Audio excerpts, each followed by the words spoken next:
Praise the Lord, Rapture, Capture. We appreciate your response. Pray you're having a God wonderful day. In reference to your question from 1 Samuel 16 and 14, where the Spirit of the Lord departed from Saul and God sent an evil spirit. You asked the question, basically, can an evil spirit and the Spirit of God dwell simultaneously? And the answer to that question is absolutely not. A person filled with the Spirit of God cannot be filled with an evil spirit or possessed by an evil spirit.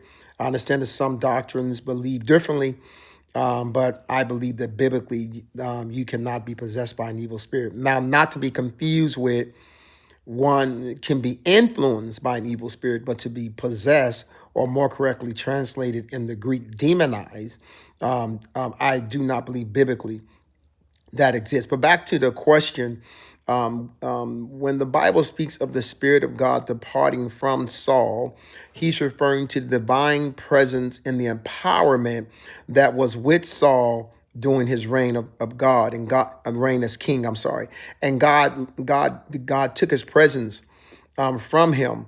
And this was an indication of the change in Saul's spiritual state. And it was also a preparation for making way for David also to become king.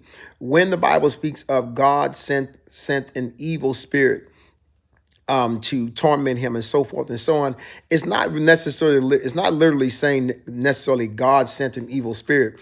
That phrase evil spirit can actually be translated as causing distress or trouble. And what that means is that a spirit would torment or come upon him, not necessarily possess him, but come upon him and torment him, and that God allowed that. And so God is not like, the source of evil and that sins, but he allowed it to happen.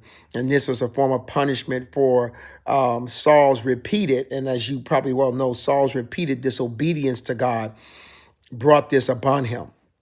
So again, just emphasizing, no, a saved person cannot be possessed by a spirit. But I would like to make the note that in the Old Testament, the Spirit of God came upon man, often came upon man, did not dwell within man, would come upon man to do specific things such as Samson and things of that nature.